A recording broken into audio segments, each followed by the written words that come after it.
Glamour আর zero ফিগারের চাকচিক্যের আড়ালে বলিউডে প্রচলিত সৌন্দর্যের ধারণা নিয়ে বরাবরই নানা বিতর্ক রয়েছে।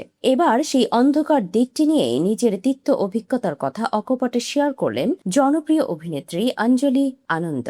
তার মতে হিন্দি সিনেমা ইন্ডাস্ট্রিতে এখনো অনেক সময় একজন অভিনেত্রীর অভিনয় দক্ষতার চেয়ে তার শারীরিক গঠন বা ফিগারকে বেশি গুরুত্ব দেওয়া হয়। এমনকি কাজের সুযোগ পাওয়ার আগেই কাস্টিং ডিরেক্টর থেকে শুরু করে অনেকের নজর চলে যায় সরাসরি অভিনেত্রীর ওজনের দিকে। সম্প্রতি জনপ্রিয় কমেডি ফ্র্যাঞ্চাইজি ধামালের চতুর্থ কিস্তিতে অভিনয় করে দারুণ আলোচনায় এসেছেন অঞ্জলি। কিন্তু সেখানেও প্রশংসার পাশাপাশি বডি শেমিং বা শারীরিক গঠন নিয়ে কুৎসিত নেতিবাচক মন্তব্যের শিকার হতে হয়েছে তাকে। কিন্তু কি বললেন এই অভিনেত্রী? ধামাল 4 সিনেমায় অজয় দেবগান, রিতেশ দেশমুখ, আরশাদ ওয়ারসি এবং জাভেদ জাফরির মতো বড় বড় তারকাদের সঙ্গে স্ক্রিন শেয়ার করেছেন অঞ্জলি আনন্দ। ছবির একটি বিশেষ গানে তার দুর্দান্ত পারফরমেন্স নিয়ে সামাজিক যোগাযোগ মাধ্যমে এখন ব্যাপক চর্চা চলছে।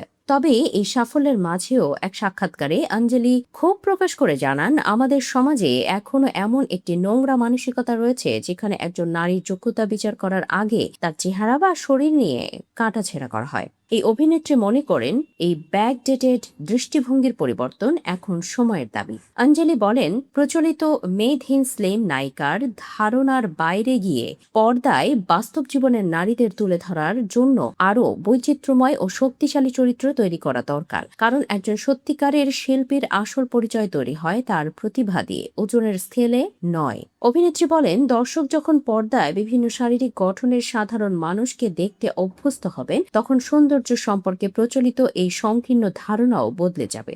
একজন অভিনেত্রীর শরীর নয়, বরং তার অভিনয় ক্ষমতা, চরিত্র ফুটিয়ে তোলার দক্ষতা এবং কঠোর পরিশ্রমী হওয়া উচিত মূল বিবেচনার বিষয়। শুধু ওজন নিয়ে নয়, সমাজে মানুষের গায়ের রং, চেহারা, চুল, পোশাক কিংবা ব্যক্তিগত পছন্দ নিয়ে যেভাবে নেতিবাচক মন্তব্য বা ট্রল করা হয় তা অত্যন্ত দুঃখজনক। তবে সামাজিক যোগাযোগ মাধ্যমের এই ট্রল বা সমালোচনা নিয়ে একদমই চিন্তিত নন অঞ্জলি। তার মতে এসব সস্তা মন্তব্যকে বেশি গুরুত্ব দিলে তারা আরো মাথায় চড়ে বসে। তাই নিজের কাজের প্রতি শতভাগ ফোকাস রাখায় তার কাছে সবচেয়ে গুরুত্বপূর্ণ।